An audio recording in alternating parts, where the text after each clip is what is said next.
Maxime Florquin, donc je suis chargé de projet handicap pour l'île Avenir. Donc handicap, un très vaste sujet, où on a un listing de partenaires qui est quand même assez conséquent. Qu'est-ce qui se passe quand un jeune en situation de handicap ou en voie de le devenir vient s'inscrire à l'île Avenir? En fonction de la typologie du handicap, donc ça peut être du moteur, ça peut être des troubles cognitifs, ça peut être des troubles psychiques, ça peut être une déficience intellectuelle, ça peut être une maladie invalidante, ça peut être un handicap sensoriel. Parmi ces familles de handicap, on essaye d'adapter son accompagnement. Il faut que le jeune soit conscient des besoins qu'il a pour le travail. Là, on essaye aussi de lui proposer justement des offres d'emploi adaptées, d'accord, que ce soit en entreprise adaptée, que ce soit auprès d'employeurs qu'on a sensibilisés aussi à la notion de handicap, d'accord, on travaille pour l'inclusion, comme on dit l'inclusion, c'est-à-dire qu'on mélange tous les jeunes sur des opérations de recrutement, sur des visites d'entreprise, ce genre de choses. On ne fait pas de stigmatisation,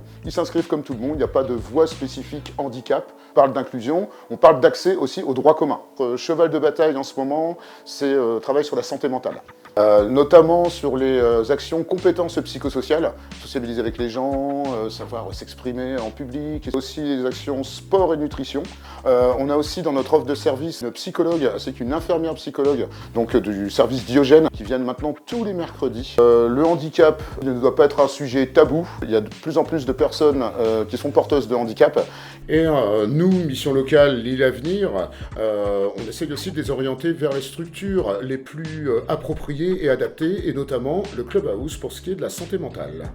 Nous, ce qu'on souhaite aujourd'hui, c'est vraiment que le handicap soit inclus dans la société. C'est notre objectif aussi au Clubhouse. On est en plein cœur de la cité. Voilà, en fait, on a envie justement de cette société qui permet en fait de déstigmatiser la santé mentale. Et ce qu'on veut, c'est qu'on ne regarde plus le handicap, on le regarde uniquement comme une différence. Tout le monde est différent. On ne définit pas la personne par son handicap, et ça, c'est vraiment un combat du quotidien. Donc ça, c'est un travail de longue haleine. Toute l'année, on est là-dessus pour proposer une offre de service adaptée aux besoins des jeunes que l'on accompagne ici à l'île Avenir.